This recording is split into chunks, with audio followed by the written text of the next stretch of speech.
Good morning, gardeners, and welcome to Friday, August 4th.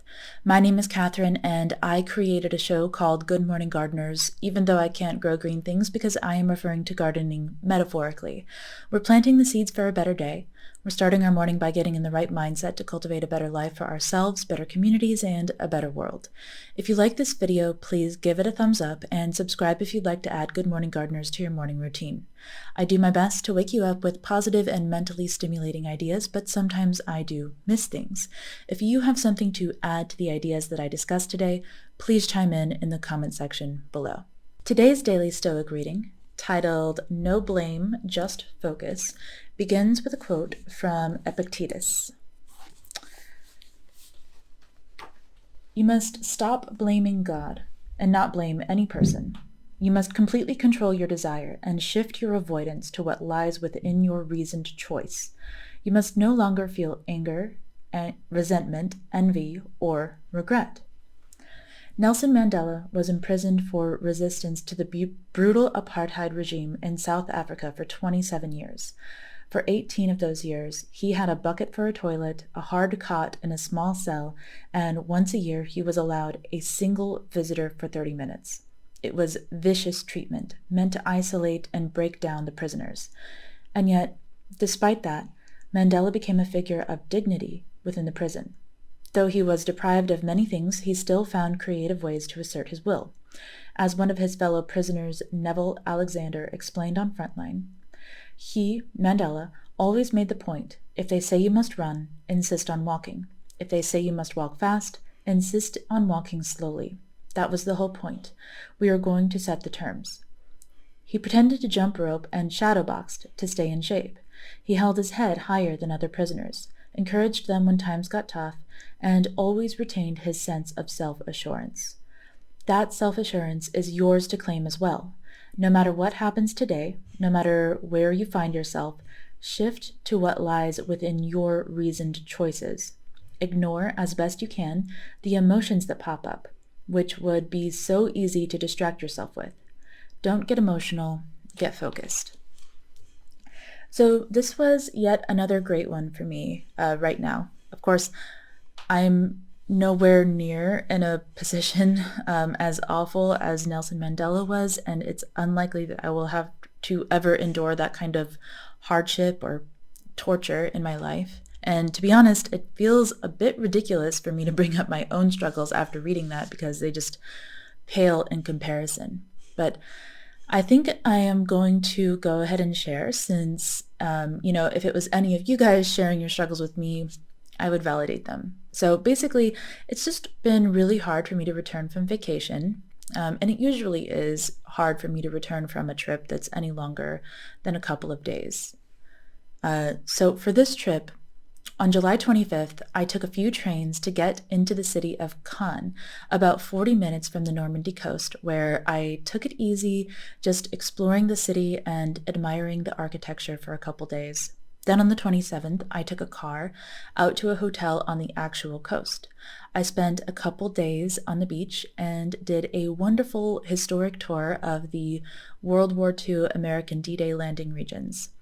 I visited the American Cemetery, which was an incredibly profound experience that I would be happy to share more about in a future episode if you guys are interested. And then on the 29th, I took a train to Paris and checked into what I thought was a pretty questionable hotel, which I had chosen for its proximity to the train station. This was my first time in Paris, and I only had 24 hours before I had to catch my next train, which would take me home.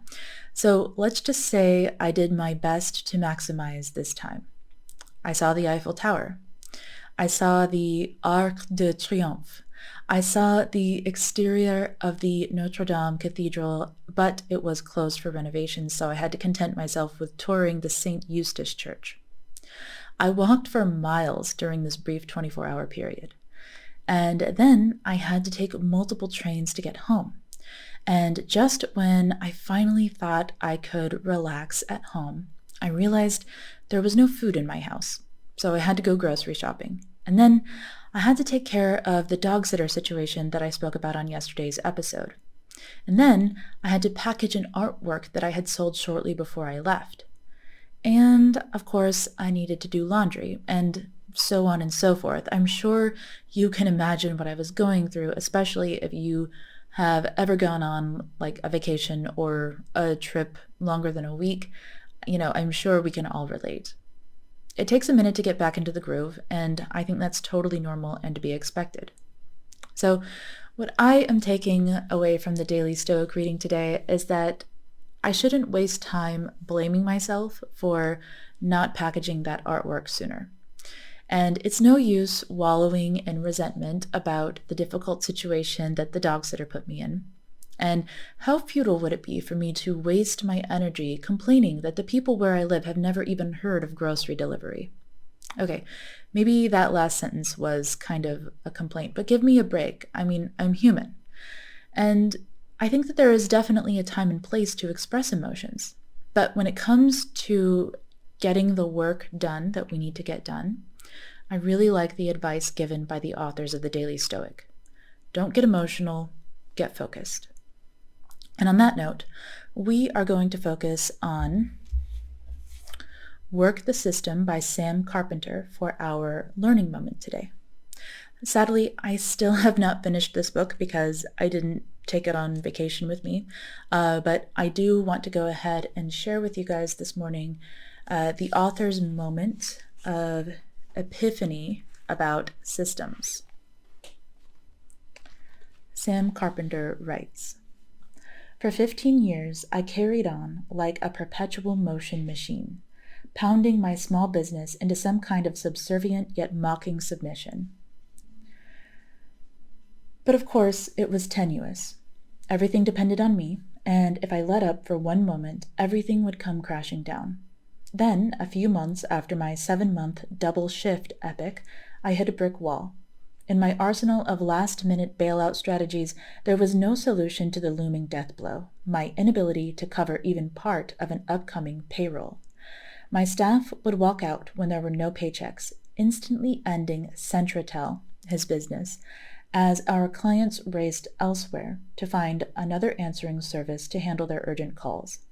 In a single moment, my business would close its doors, and everything I had built in the past decade and a half would be lost. Not to mention that my staff of 16 would be jobless, and my 300 loyal clients would be in crisis. I was a mentally and physically wrecked 50-year-old single guy with kids, facing financial and career oblivion, and it was more than an interesting coincidence that Centratel's imminent demise was dovetailing with my almost certain physical and/or mental breakdown.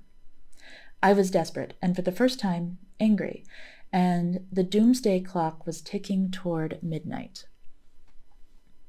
The payroll was due in just 3 days, when I yet again lay awake in bed, utterly exhausted.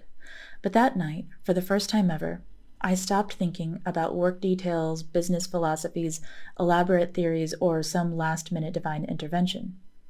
It was the end, and there was nothing left to ponder or ruminate about, nothing left to salvage, except one small thing.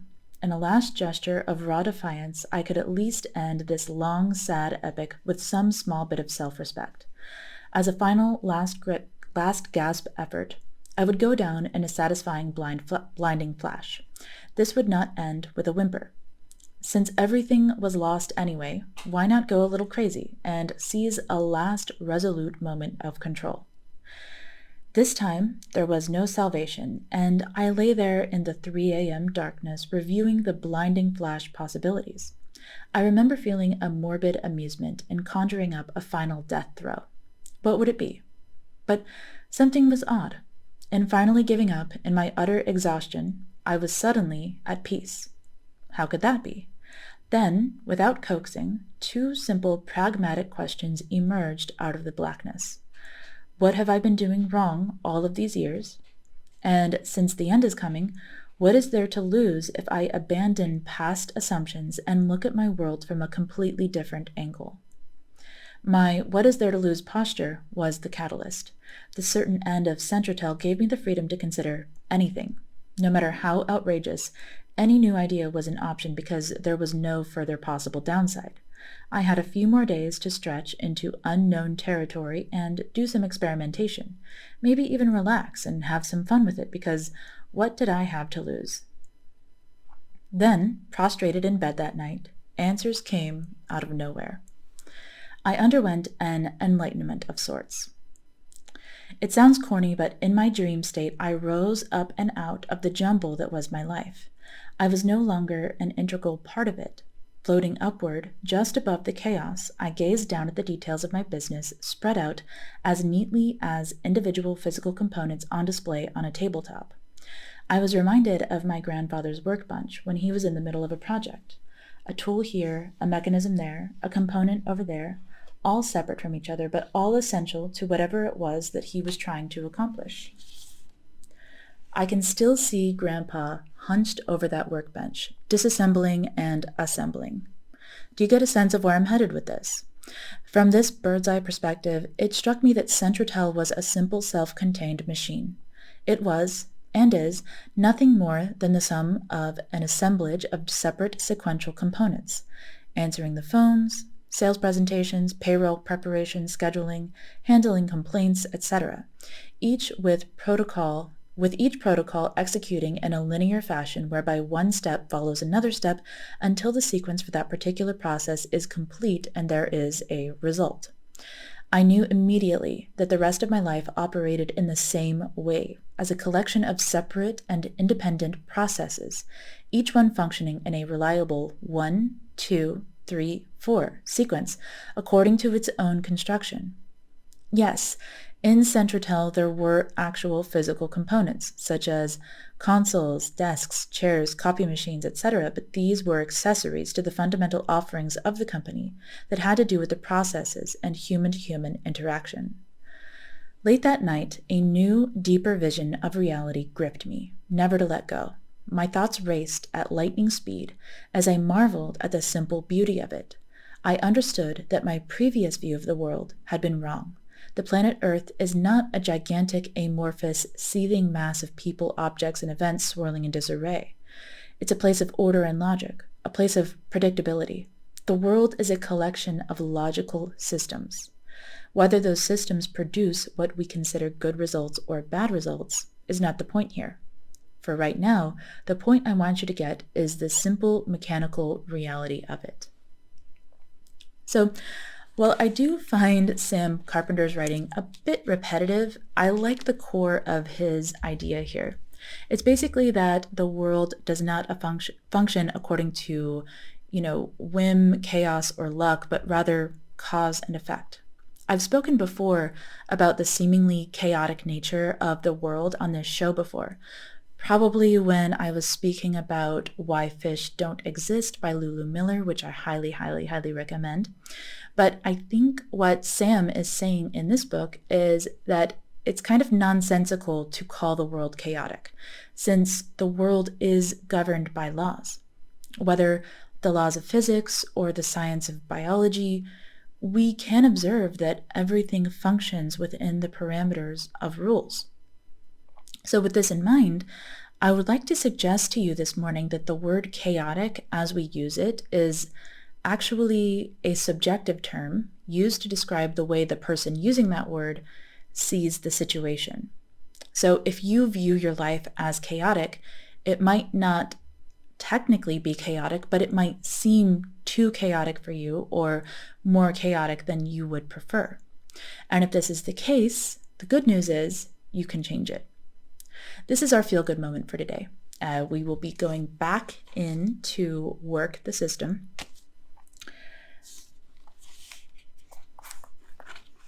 Where Sam Carpenter writes, by perfecting your life's individual systems, by identifying them and then rebuilding them one by one, order and peace will accumulate incrementally.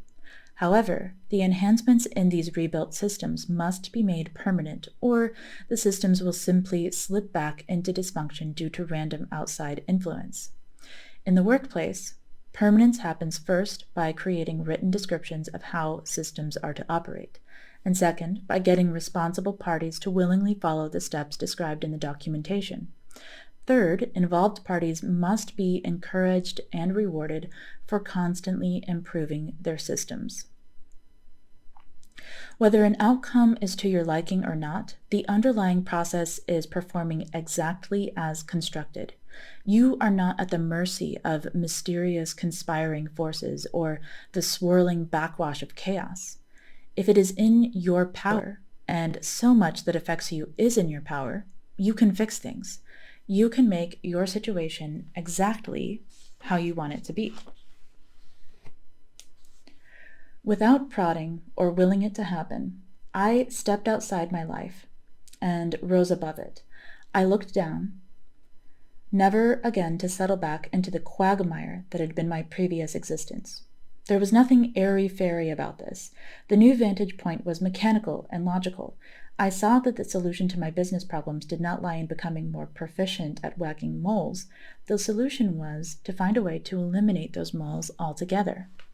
I had to put aside the hammer and dig down into those tunnels to find out exactly where those moles hid, and when I found them, I would ruthlessly strangle them one by one.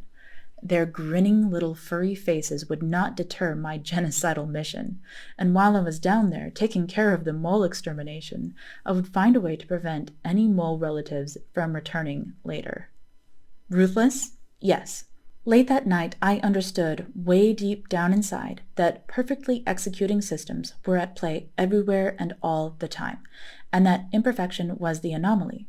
And I realized that my business, and for that matter my whole being, was the sum total of the results of the efficient and inefficient processes that composed it. Confident and strong, I would look down on these systems and isolate them one at a time, viewing each as a separate autonomous entity. Per a solid directional plan, one by one and over whatever period of time it took, I would disassemble and then rebuild my subsystems so that each contributed to Centratel's clearly stated goals. Yes, in addition to the repair work, I would add new systems and discard useless ones. I finally realized this.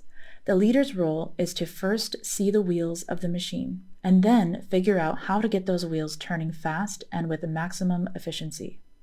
It was simple logic. Creating efficient subsystems would of course cause the primary system, Centratel, to be efficient too. And to take this a step further, it seemed to me that if the individual subsystems could be made more than efficient, if each were to be made potent and powerful, then my primary systems, my business and my life, would become potent and powerful too. Once I clearly defined an objective, I just needed to optimize the individual components to meet that objective. The primary system would be super efficient, and the end product of the super efficient subsystems that would compose it. I hadn't been looking for a revelation, but in my desperation, I got one. It was a vision that revealed the simple mechanics of the world, mechanics that had been cloaked by the dissonance of the day. It was a permanent shift in perception, and I would never again be a master fire killer. Instead, I would specialize in fire prevention. The crux of control? I would never again deal with the bad outcomes of all those underlying inefficient systems. Instead, I would expend my energies on perfecting and managing those systems, and good outcomes would prevail. For a decade and a half, although the simple truth had been floating right there in front of me, the mental turbulence of my fire-killing approach had relegated this simple yet earth-shaking reality to invisibility. A life's condition is not the result of luck or being good or bad. And it's not about intelligence, karma, attractiveness, education, social class, political stance, or even about how hard one works. A life's condition is determined by simple, cold-blooded mechanics, the mechanics of the systems that compose it. And what I instantly understood that night was the simple difference between happy people and unhappy people. Unhappy people's lives are out of control because they spend their days coping with the random bad results of their unmanaged systems. Happy people's lives are in control because of the good results of their managed systems. For our focus moment today, I invite you to consider the systems that comprise your own life. Then consider the subsystems that comprise those systems. And if you can, drill down even deeper to the smallest actionable unit of subsystem that you can. And consider how you might be able to isolate and fix these subsystems one at a time. So, for example, let's say I want to consider the system in my life of me taking a vacation. The subsystems under taking a vacation might include my processes for securing transportation, my process for packing, my process for notifying clients of my vacation time, and my process for making sure my dog is cared for. And now let's take the process for making sure my dog is cared for. The subsystems under that might be making contact with a dog sitter, interviewing the dog sitter, making an agreement with them, and finally paying them. Now, if you watched yesterday's episode, this will make a lot more sense to you. But since I have recently had trouble with the subsystem of hiring a dog sitter, I might now want to consider changing the way I process the subsystem of, or the subsystem of making an agreement with the dog sitter by writing a contract and having them sign it. Now, yes, I do realize that writing out an entire dog sitting contract sounds like a lot of work, because it definitely sounds like a lot of work to me. And also requiring each dog sitter that I hire to sign it might seem a bit excessive.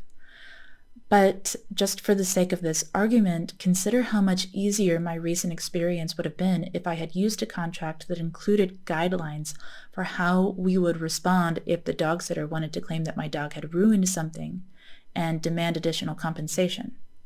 Now, if you're confused, go back and watch yesterday's episode. But imagine if I had written a contract and had this dog sitter sign it, and the contract had included a clause stating that the dog sitter must provide proof that my dog had actually been the one to ruin their property if they wanted to make that claim. Imagine if this contract designated a specific amount, monetary amount, that I would not exceed when reimbursing dog sitters for damaged property. Or I might even choose to refuse to reimburse dog sitters for damaged property, since I don't believe my dog is likely to do this kind of thing. Imagine if such a contract stated that I would not negotiate or even discuss compensation while I was still on vacation, and that any proof of damages should be presented upon my return. I would have had one more stress-free dinner on my trip. I would have had one more night of sleep. My mind would have been totally free to focus on exploring and enjoying my vacation. I probably would have arrived home less exhausted, though of course probably still tired. I would not have had to waste hours of my time communicating with this dog sitter after I had already retrieved my dog, and then hours documenting the experience and posting about it for transparency, and then replying to the comments that I got on that post. I would have had more time and energy to devote to packaging my artwork as soon as I returned home, preventing even more stress and letting me return to client work that much sooner.